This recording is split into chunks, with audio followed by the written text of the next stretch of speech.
नमस्कार दोस्तों, आपका स्वागत है हमारे चैनल अध्यात्म और कीर्तन में। मैं हिमांशु भटनागर। तो आज का टॉपिक है मुख्य शाप, जो कि महाभारत के समय दिए गए थे। तो इनमें से ही बहुत कई शाप हैं जो महाभारत के समय दिए गए। जैसे कि पहला शाप आता है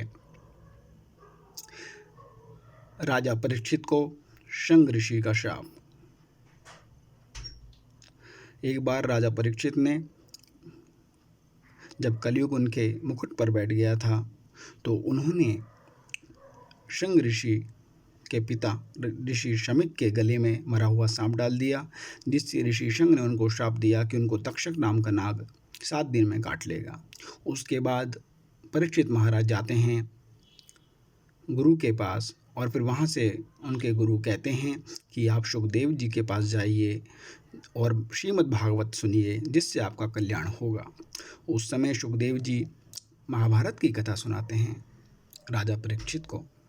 दूसरा शाप आता है 8 वसुओं को का शाप, जो कि उससे पहले घटित हुआ था।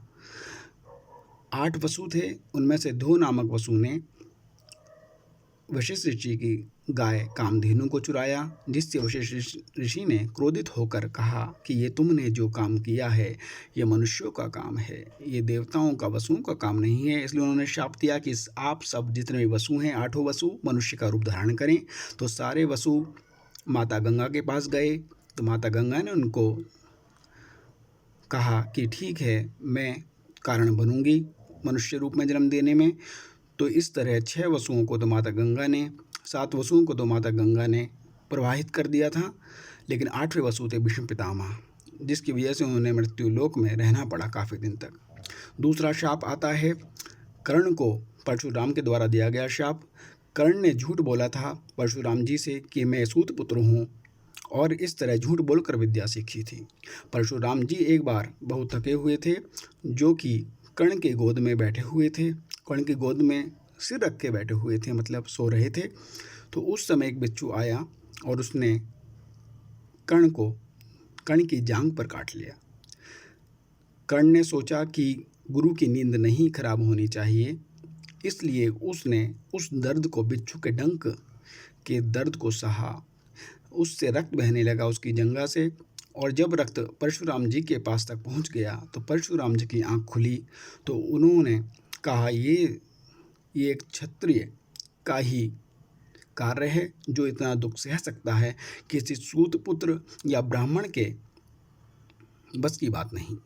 इस तरह क्रोधित होकर परशुराम जी ने कर्ण को शाप दिया कि तुमने जैसे ये छल से मेरे से विद्या सीखी है, उसकी वजह से जब तुम्हें अंत समय पर अपनी इस विद्या का, धनुर्विद्या की ज़रूरत पड़ेगी, तुम सब विद्या भूल जाओगे।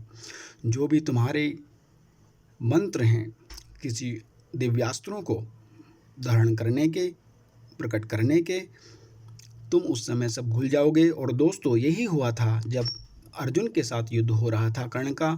तो उस समय, अंत समय में वह भूल गया कि कैसे अस्त्रों को प्रकट करना है, जिस वजह से वो अंत में युद्ध नहीं कर सका।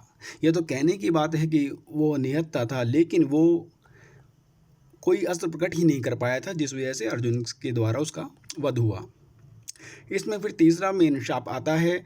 एक बार जब वनवास के समय सारे पांडव गए हुए थे वनवास पर, तब अर्जुन ने उस समय दिव्यास्त्र अर्जित किए, इंद्रलोक गया, तपस्या की उसने शंकर भगवान की। शंकर भगवान से उसको पाशुपास्त्र प्राप्त हुआ, नारायणास्त्र प्राप्त हुआ, नारायण भगवान से ब्रह्मास्त्र प्राप्त हुआ, ब्रह्मा जी की तपस्या करके।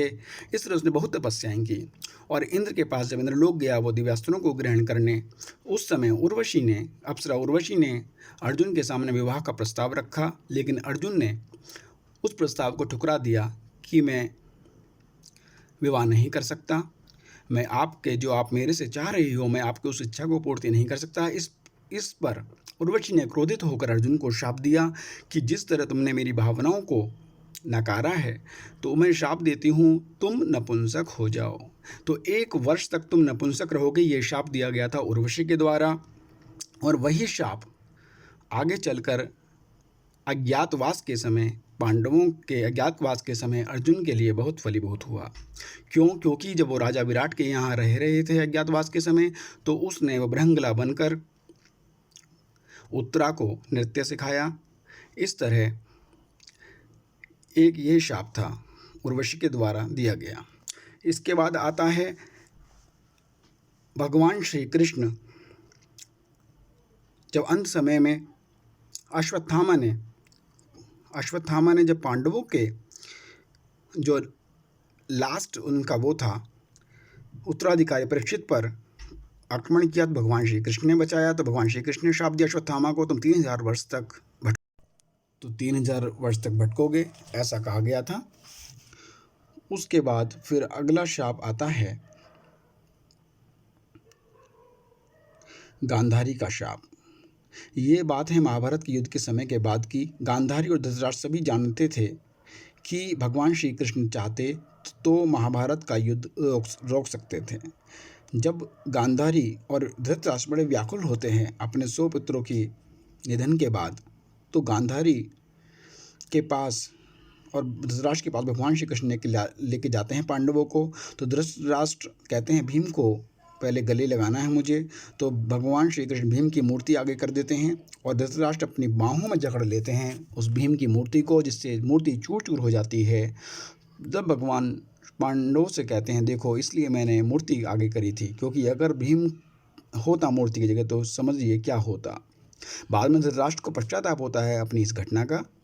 उसके बाद लेकिन गांधारी शाप देते भगवान श्री कृष्ण को, हे कृष्ण, हे वासुदेव, जैसे आपने मेरे कुल का नाश करवाया है, मैं शाप देती हूँ उसी तरह यदुवंश का भी आपस में लड़कर नाश हो जाएगा, समाप्त हो जाएगा। भगवान श्री कृष्ण मुस्कुराते हैं और शाप स्वीकार कर लेते हैं, क्योंकि भगवान श्री कृष्ण को पता था कि यदुवंश 56 करोड़ हो चुके हैं, जिससे पृथ्वी पर बोझ बढ़ गया है। और भगवान श्री कृष्ण तो बोझ को कम करने आए थे धरा पर, इसलिए भगवान श्री कृष्ण की ही इच्छा थी। वैसे इसमें भगवान श्री कृष्ण उस शाप को स्वीकार करते हैं और आगे चलकर वही होता है, सारे यदुवंशी आपस में सरकंडों से लड़कर एक दूसरे को मार देते हैं, यदुवंश समाप्त हो जाता है और अंत में भगवान श्री कृष्ण भी बहिलिया के द्वारा मारे जाते हैं। उसको मैं अलग वीडियो में बताऊंगा वो कथा, किस तरह भगवान श्री कृष्ण ने अपना शरीर त्यागा और अपने गोलोक वृंदावन धाम को गए। अब इसके बाद आता है एक अंतिम श्राप जो कि मैं पहले नहीं बता पाया। भीष्म पितामह को अम्बा ने भी श्राप दिया था। जब अंबालिका का अपहरण किया था भीष्म पितामह ने विक्रमादित्य से शादी के लिए, तो उस समय अम्बा और किसी राजा से प्यार करती थी, लेकिन उसके बाद जब वो वहाँ लौट कर जाती है तो वो उसको स्वीकार नहीं करते। तो अम्बा दोबारा आती है भीष्म पितामह के पास कि मुझसे विवाह करो, लेकिन भीष्म पितामह ने जैसे कि प्रतिज्ञा की थी ब्रह्मचारी रहने की, तो विवाह नहीं करते हैं। तो अम्बा शाप देती है कि हे भीष्म, जैसे तुम्हारी वजह से मेरा नाश हुआ है, मेरे जीवन का नाश हुआ है, आगे चलकर मैं जन्म पे जन्म लूँगी और तुम्हारी मृत्यु का कारण बनूंगी। और दोस्तों, वही अम्बा ने शिखंडी का रूप लिया महाभारत के युद्ध में, जिसको अर्जुन ने अपने रथ पर आगे खड़ा किया था और उसके बाद भीष्म पितामह पर बाण चलाए थे और जब भीष्म पितामह शरशैया पर लेट गए थे। तो इस तरह दोस्तों अम्बा ही थी जो कि भीष्म पितामह की मृत्यु का कारण बनी। तो इस तरह अगर अम्बा नहीं होती तो भीष्म पितामह शायद मरते ही नहीं और युद्ध का अंत और कुछ ही होता। इसी प्रकार द्रोणाचार्य का भी अंत जैसा कि थोड़ा छल के साथ किया गया था कि अश्वत्थामा मारा गया, अगर द्रोणाचार्य भी नहीं मरते तो युद्ध का अंत और कुछ ही होता। तो इस तरह कुछ ये बातें हैं जिससे और कुछ ही अंत हो सकता था महाभारत के युद्ध का। इस तरह दोस्तों मैं बस यही पॉइंट, आगे और कुछ टॉपिक लेकर मैं फिर आऊँगा। आपको मेरा अगर ये पसंद आया हो अपने कमेंट प्लीज़ कीजिए। धन्यवाद।